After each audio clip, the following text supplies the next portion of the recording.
Welcome to the Cultivation Podcast. I'm your host, Tom Hamill.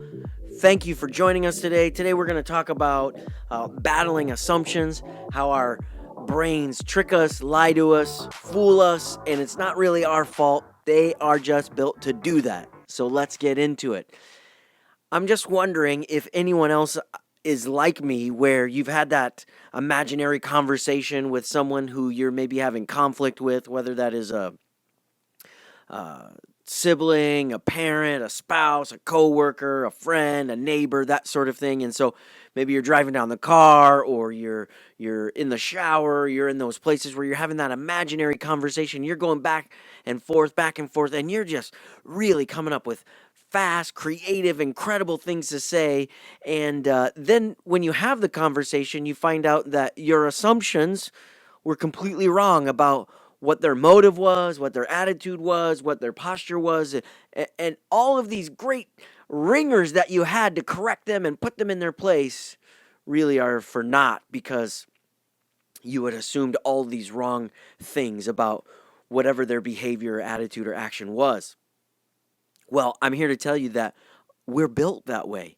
Here's the thing. Our brains, I've done a lot of reading on neuroscience because I'm a weirdo like that. I'm not a doctor. I'm not a professional. I just read weird stuff, right? So I'm a nerd, and I own it, but my wife thinks it's hot, so it's no problem. But here's the thing about neuroscience that I've read and figured out that I find is just fascinating about who we are as people, and this incredible muscle organ that we have called the brain, is that it literally, for purposes of efficiency and speed and protection and safety, is built to automate so many of the decisions that we make. Think about this. Until I mention it, you don't think about blinking. You don't think about breathing. You don't think about a lot of those habits that you do automatically.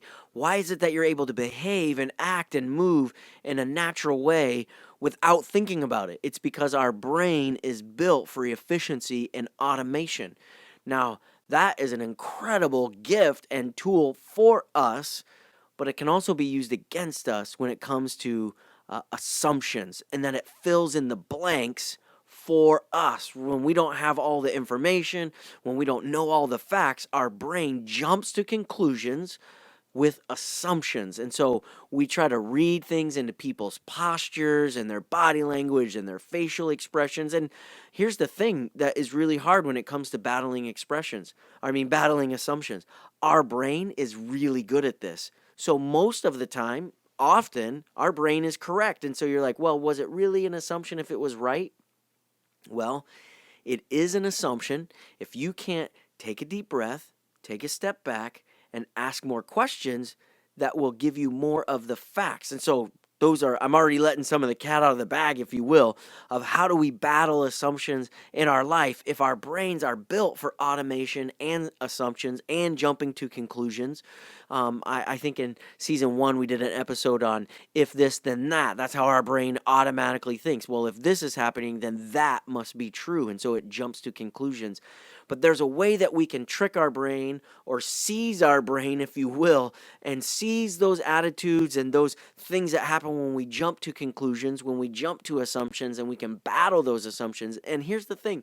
Assumptions can happen anywhere and everywhere in our lives. Maybe someone's trying to be generous to us, and we have assumptions as to why would somebody do that? What's their motive? What do they want back in return? That sort of thing. And so we reject people's generosity because we jump to assumptions. Perhaps it's racial, someone who doesn't look like us or act like us or dress like us or smell like us. And so our brain makes these assumptions on whether that's a dangerous person or whether that's an intelligent person, or right. There's all these prejudices. We use that term here, but really a prejudice is an assumption someone else. You're assuming that you know what their motive, intent, actions would be, and so that's really the root of what prejudice is all about. Of, oh yeah, I know what those people are like, and you can fill in the blank of anything from a nationality to hair color type to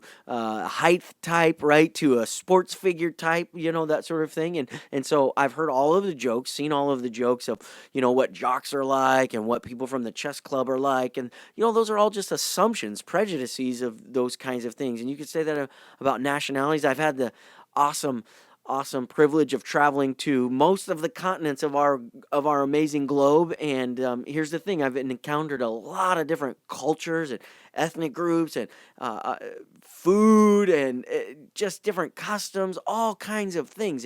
And here's the thing: every time, not in an anger or a hatred kind of way, I had some assumptions of what that would be like. I assumed I knew, maybe from television or movies. I assumed, oh, this is what it's going to be like when I get to Cambodia, or this is what it's going to be like when I get to Argentina, or this is what it's going to be like when I get into Europe or Moscow, Russia, right? We build in these assumptions, and then when we actually get there, when we find out the truth and we go, oh, our imagination was just running wild, and that wasn't really the case. That wasn't really the accurate information. And so, how do we battle these assumptions? Number one is you have to ask more questions. You have to know this truth about yourself, that you jump to conclusions, that our brains are built that way, by the way. If anybody's like, oh, I don't ever jump to conclusions, not true. Our brains are built for automation. It's an efficiency factor that is just built into the DNA and the makeup of who we are. We all jump to assumptions. Now the question is, how can we battle them and not react to them both physically or emotionally, physiologically? There's a whole bunch of chemicals that take place in our brain that causes adrenaline and dilation and heart rate and all of these things, and anger, intensity. So how do we battle them? Is first we've got to take a deep breath and ask more questions. Rather than assuming, you've got to ask and keep probing and keep probing and keep probing. And sometimes you have to ask, maybe 7 layers deep of questions of, tell me why that was important to you. Tell me what it was that you were contemplating, or what was it? You have to be careful. Don't say, what were you thinking? Because that is definitely an interrogation question rather than a probing question.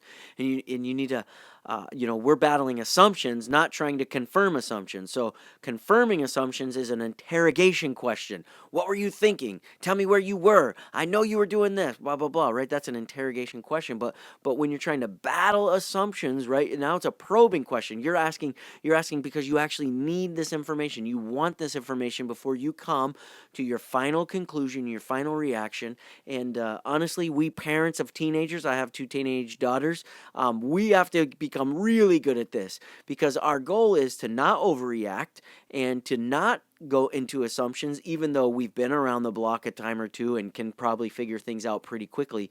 But when you ask questions and you battle those assumptions before you react, I have found that it positions you to navigate the conversation a whole lot better and to influence their decisions next time, because you didn't just overreact or react at the first inkling, but you asked questions, found out the facts, got enough information, and then you can make a calculated, calm, steady decision rather than just jumping off of assumptions. The next thing that I put on here is that in battling assumptions is that we need to not believe ourselves, right? You got to get another perspective, another opinion. And it's so important that we do this. So many times when we make decisions or come to conclusions in isolation, we only have our perspective, our view, or our take on things. And we need to get another person's perspective or another take. And sometimes it's our own self that we need another perspective on, and we don't believe ourselves. So you've heard the old phrase, sleep on it. And I will tell you that that has worked for me so many times, where I'm stuck on something and I can't get past it and go, okay, I'm going to put this on the shelf here. I'm going to pause this and I'm going to sleep on this and think about it, maybe with some fresh eyes, even if it's my own fresh eyes, or maybe it's another person's set of fresh eyes. They go, I'm not going to just stay stuck right here. I'm not going to believe myself. I'm going to get another person's perspective. And I'm not talking about, if you're in a place of danger and you've got a gut check, this is not what I'm talking about. I'm talking about when you are interacting in another relationship and another correspondence, conversation, that sort of thing, when you're questioning and challenging people's motives and intent and purpose behind what they're doing, that you just don't trust yourself on this. That you go, hey, I can be easily deceived, mostly by me, that I can't always just trust my emotions or my first reaction because I don't have all the facts and I don't have all I can't see past somebody's eyeballs into their brain to see what they were thinking, even if I'd love to be able to do that sometime. But hey, so how am I going to do that? I'm not going to trust myself. I'm going to ask more questions. I'm going to get another perspective because we're prone to automatically fill in the blanks. When we have missing information, when we don't get somebody else's perspective, when we don't ask those questions, we automatically fill in the blanks with all the missing information. Our brain doesn't like to know. So when it doesn't know, it makes up the answer, which for the most part has served us very well, because if you're listening or you're watching, you've survived life this long, however many trips around the sun you have made, it's worked for you. But you have to also understand that it can a lot of times work against you. So my challenge to you is battle assumptions. What are you going to work with? What assumptions are you carrying about the motives behind your boss or your manager? What assumptions are you bringing home about your spouse? What assumptions have you made about your kids or your neighbors or your parents? We all have those assumptions, and maybe now we can stop, challenge, and choose. What are our assumptions? How can we ask more questions? How can we not just trust ourselves, but get another perspective and not just fill in the blanks to information we don't have? That, my friends, just some quick keys on how we battle assumptions. Thanks for listening. Thanks for watching. Hey, I'd love to get you to follow us. Hit the subscribe button on YouTube. Follow us on all of our social media feeds. You can follow me at Tom Hamill. That's on Instagram, Facebook, Twitter, all of those kinds of things. But we would love to hear from you. How has this episode challenged you? How has it encouraged you to take a different course of action or a different action step?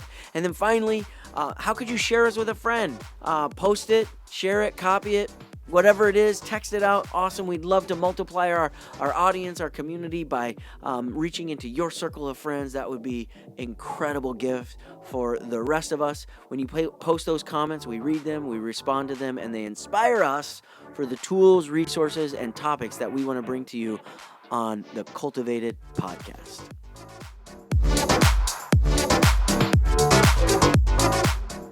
Thanks for checking us out today on the Cultivation Podcast. Be sure to hit the subscribe button so you don't miss any of the incredible content that's coming your way. Also, in the comment thread below, be sure to put your comments, your feedback, your story. We want to hear that. We want to hear from you. We read those. We respond to those. We journey together in this cultivated life.